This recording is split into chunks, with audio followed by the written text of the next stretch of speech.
Hi mga ka-Zeros! Nandito po tayo ngayon sa airport. Kasama po natin ang dalawang aplikante na ide-deploy po natin sa Australia. Ako po si Janjan M. Fabila from Antipolo, Rizal.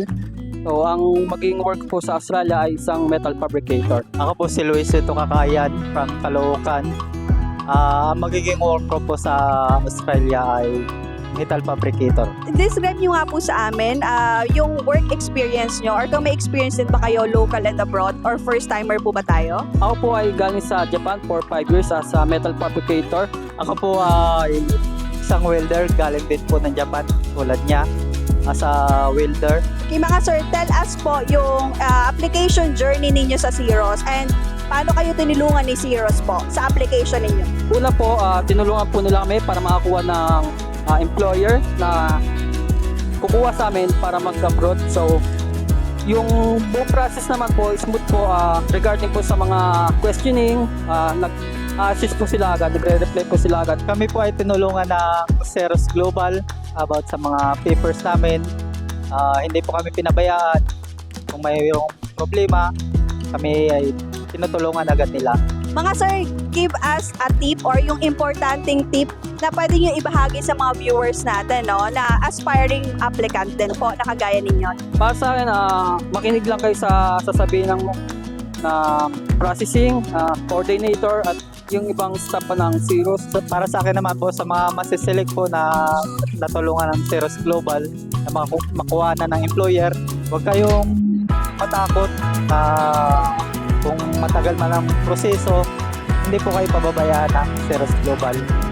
Kung matagal man po yan, huwag po kayong mainip. So sana nakatulong sa ating mga viewers, no? Ano yung mamimiss nyo dito sa Pilipinas? And ano yung message nyo naman po sa family ninyo, sa friends, and sa Zeros Global na tumulong po sa inyo sa journey na to na ma-deploy kayo in Australia? Una, mamimiss ko yung family ko, especially yung asawa at anak ko. So, nagpapasalamat ako sa recruitment kay Sir Jules, tapos sa coordinator kay Ma'am Jessica, then processing kay Ma'am Shara, and then for last processing kay Ma'am Christina. And thank you po sa mga staff ng Zeros Global. Sa akin naman, may miss ko yung pamilya ko. Kaya mag-alala, laging nandito ako kung ano mang problema.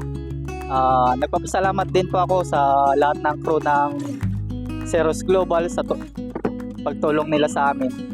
Pag-process ng documents at pagkuha nila ng employer para kami magkatrabaho sa Australia.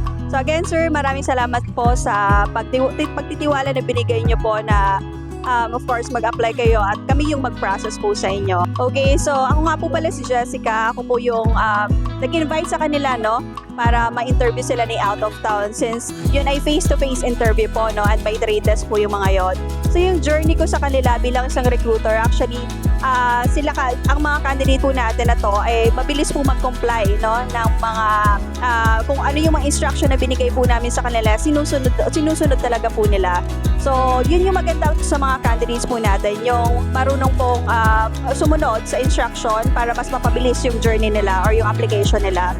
And at the same time, syempre, ang message ko lang din since pa-deploy na sila abroad is continue lang nila, no, yung na mag-grow dito sa bagong culture na pupuntahan nila at bagong bansa, and at the same time tapusin yung contract, syempre galingan doon, hoping for the best po sa mga candidates po natin na paalis. Good luck po.